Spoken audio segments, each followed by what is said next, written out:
Good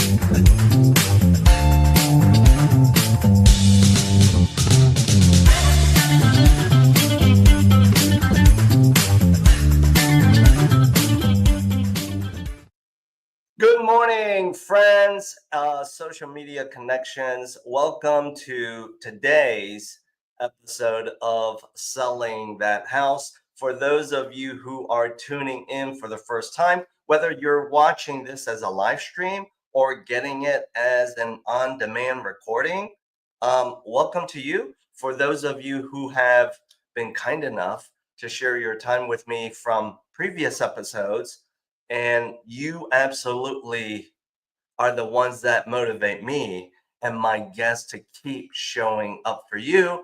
Welcome back.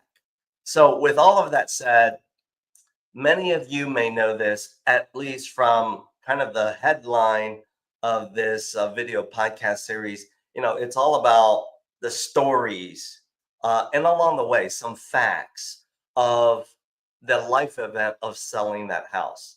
And usually my guests are some of my relationships, some of my business partners, because when it comes to selling that house, real estate is a team sport. So it's very easy for me to bring in some of my business partners to talk about, hey, their stories of, making that change and impacting our clients as part of that change. All of that being said, here's a teaser. Today's guest, completely different. She is a money coach, and her story to me, hopefully for you, was so unique that I thought I have to be bold enough to reach out to her and ask her to share her time with me, but really for you. So with all of that said, let me warm her up. Let's give her a rock star welcome, her fan base. Let's give her a round of applause to warm her up so that she can join in today's conversation. Here we go, people. Yes, all of you playing hooky, multitasking. If you're doing something at work, yes, you can consume the live stream, or you're watching this as an on-demand recording. Let's welcome Jeannie Dougherty into the conversation. Hello, Jeannie. Hi, everyone. So glad to be here. I'm so glad you're here. Thank you for sharing your time with me. I know you and I are separated by a little bit of distance and, of course, a time zone, but the beauty of virtualness allows us to accomplish something like this. There you go. This is the wave of the future, being able to talk to anybody, as I like to refer to it as mobile global. We are all global. I like that. That. So to warm you up, Jeannie, before we get into the heart, the core of what you do, why you do it, and who benefits from what you do, I got to lead off with one question. Sure. I remember hearing your story, reading about it, how did this event that was about dance and money, how did that change your life? Well, I'll just want to back up a little bit. So basically, both of my parents have passed away from Alzheimer's.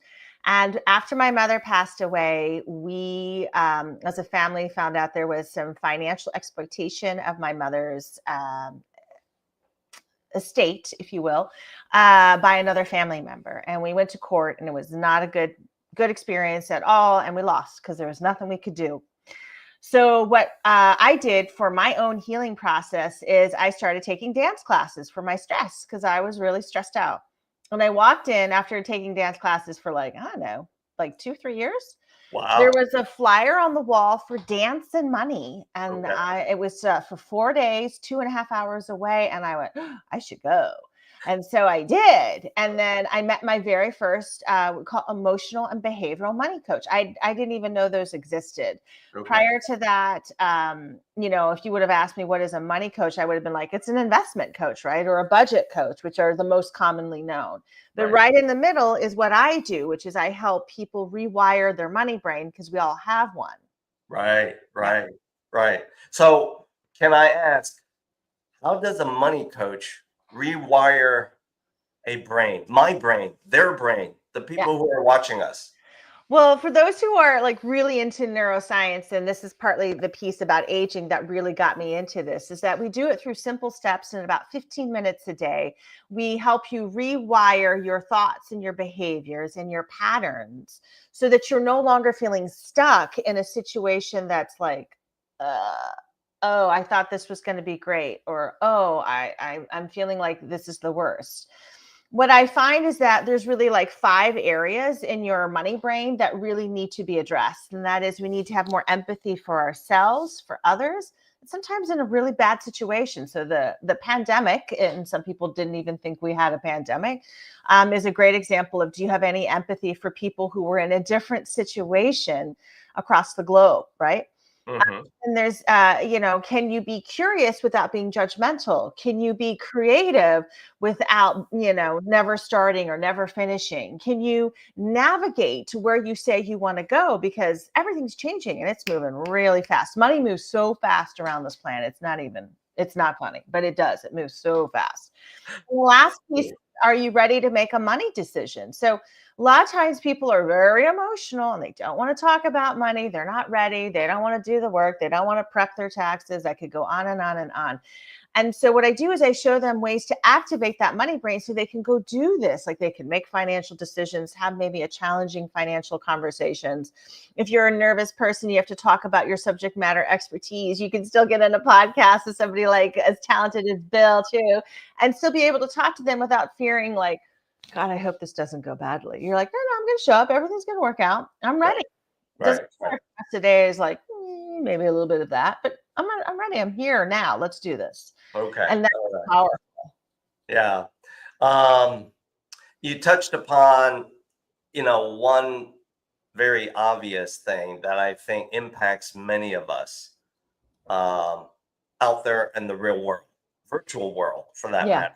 And that is the life events that that appear. Sometimes they appear because there's been some thought behind it, but sometimes it just happens because life happens. Yeah. And there are 2 life events I want to get your input into as a money coach. And the first one is, how would one get to that next chapter if their life event is they are going through a change in their household? Mm. There's going to be a separation, eventually a divorce between the household adults.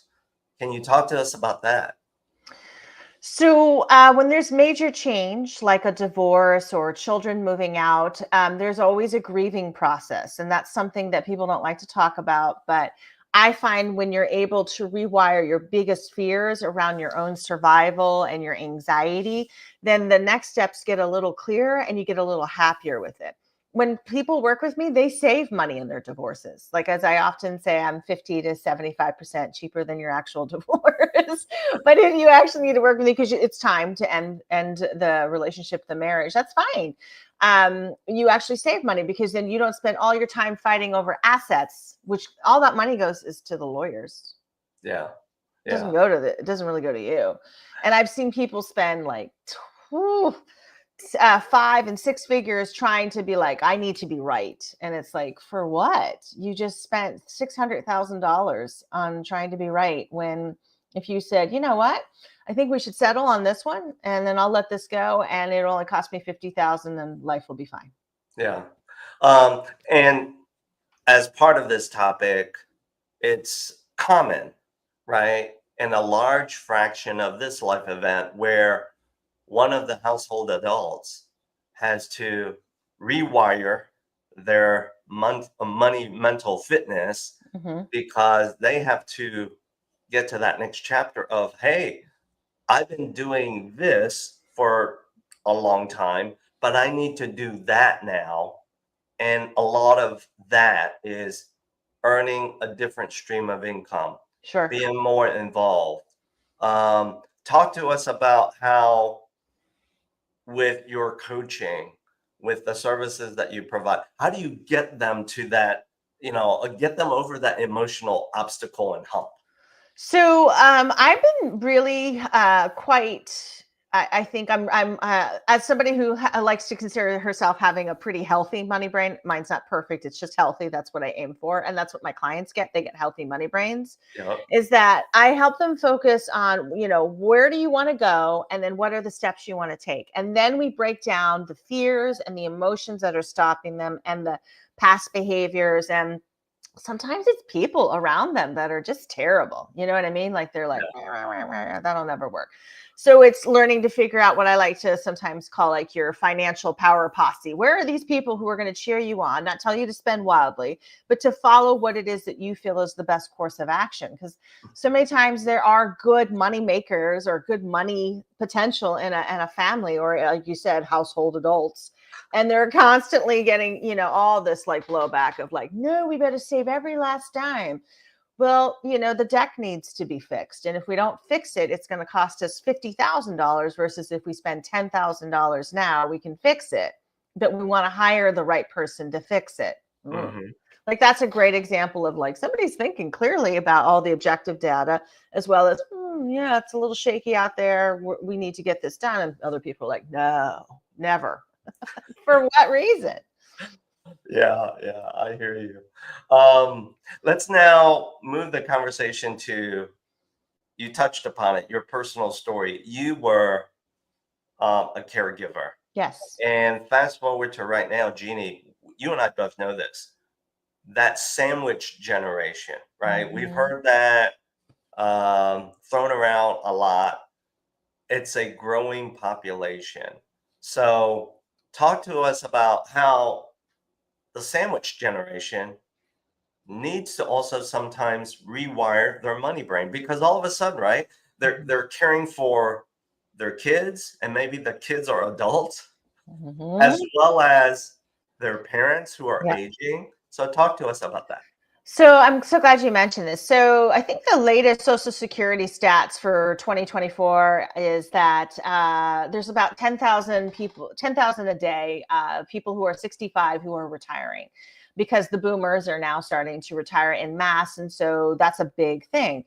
Generation X, or and below, if you will, are having to figure out how to balance, trying to raise children, get them out of the house, meaning get them launched, because a lot of older children, adult children, are staying at home, or they're moving back in Yes, they because are. of rent and job possibilities and a million other things, right? Right.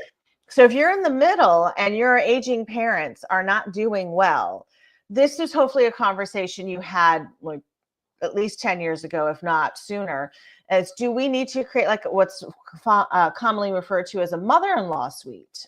Do we need to refurbish the basement? Do we need to not have them nearby, but we need to talk to them about, the assisted living facility that they need to go to? Do Right. we need to talk to them about remodeling their home so they can stay in it as long as they want to, that they can medically do that? Right. And there's different, financial products and strategies, which of course I don't deal with because I'm not a financial planner. I'm a money expert, and that's what I do. Money expert in mental fitness. That's my thing. I don't sell you life insurance. And because I've had people ask me that, I'm like, what? No. But that's really what needs to happen. And what happens when you have an untrained or unhealthy money brain, you avoid all this. Yeah. You are avoiding it until you suddenly get the call, somebody fell and they can't go home. It doesn't matter if they get the hip fixed, they can't go home.